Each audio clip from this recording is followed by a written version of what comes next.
और इसके अलावा ये लोग हैं कौन जिनके पास इतनी आमदनी का संसाधन है और किस तरीके से इन्होंने ये आमदनी एकत्रित की है, कौन सा ईमानदारी का पैमाना इन्होंने लगाया है, यह भी विचारणीय प्रश्न है। क्या इन्होंने सरकार के माध्यम से ये इतनी बड़ी पूंजी एकत्रित नहीं की है? क्या सरकार और पूंजीवाद की सांठगांठ नहीं है? और क्या सरकार और जातिवाद की सांठगांठ नहीं है? इसके अलावा अगर हम गरीबों की बात करें तो 40 करोड़ लोग 2 वक्त की रोटी को आज मोहताज हैं। 2 वक्त का पेट भर के खाना उन्हें नहीं मिल रहा है। इसके अलावा 5 करोड़ लोगों को छत नसीब नहीं है। घर जिनके पास नहीं है 5 करोड़ से ज्यादा का आंकड़ा है ये। और इसके अलावा लाखों लोग सड़क पे सो रहे हैं जिनके पास कुछ भी नहीं है, जो खाना बदोश और अर्ध खाना बदोश की जिंदगी जी रहे हैं। और तो और छोड़ो, अकेले मुंबई में ही लगभग 3 लाख लोग सड़क पे सो रहे हैं। उसके बावजूद अगर शांता जी के पास समय था तो क्या उन्हें यह नहीं लगा कि ये जो लोग सड़क पे सो रहे हैं क्या इनकी कोई जाति है? मैं बताता हूं, ये जातीय आधार पर मानसिक प्रदूषण से ग्रसित लोग के शिकार हैं। ये लोग सभी SC ST OBC और माइनॉरिटी के लोग हैं। पिछले दिनों में एक बात बताऊं, इंडियन एक्सप्रेस के ऊपर एक न्यूज छपी थी, उसमें लिखा था कि लगभग 12 लाख बच्चे कुपोषण का शिकार हैं। इंडियन एक्सप्रेस ने एक पक्ष उजागर कर दिया, एक पक्ष उजागर नहीं किया।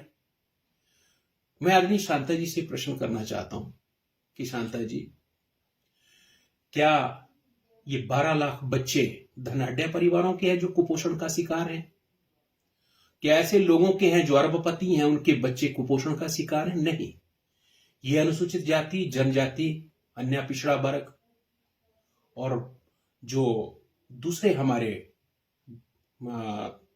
साथी हैं, ये उनके बच्चे हैं जिन्हें माइनॉरिटी कहते हैं। ये प्रश्नवाचक चिन्ह कोई हल्के नहीं है, ये बहुत बड़े प्रश्नवाचक चिन्ह है। और इन प्रश्नवाचक चिन्हों का उत्तर अनुसूचित जाति, जनजाति और अन्य पिछड़ा वर्ग तथा माइनॉरिटी का समाज आपसे चाहता है कि आप जैसे खुल करके अभिव्यक्ति की स्वतंत्रता का प्रयोग करते हैं, आज हम लोग भी उसी अभिव्यक्ति की स्वतंत्रता का उपयोग कर रहे हैं, कुछ जानने के लिए, कुछ अपनी जानकारी बढ़ाने के लिए। हो सकता है हमें सही जानकारी ना है तो आप हमारी जानकारी की अभिवृद्धि कीजिए। मेरे को ही नहीं अपितु पूरे भारतवर्ष के जो लोग हैं, लगभग जिनकी संख्या 40 करोड़ है अनुसूचित जाति के लोग, और 60 करोड़ से ज्यादा जो अदर बैकवर्ड क्लासेस के लोग हैं, उनको बताएं आप कि मैं सच बोल रहा हूं या व्यवस्था ऐसी है। जहां तक अनुसूचित जाति की बात है, जो मेरी जानकारी है, जिसके सटीक आंकड़े हैं, आज तक ने भी वो आंकड़े रिलीज किए हैं, 40 करोड़ अनुसूचित जाति और जनजाति के लोग हैं, इससे ज्यादा है। उनमें अभी तक केवल और केवल मात्र 4% ही ग्रेजुएट हैं, केवल 4% ग्रेजुएट हैं। उनमें से भी लगभग 3.96 मतलब 4% भी नहीं, उनको जॉब मिली हुई है। और 2% लोगों के पास अभी गाड़ियां हैं और लगभग 5% लोगों के पास 2 पहिया वाहन है।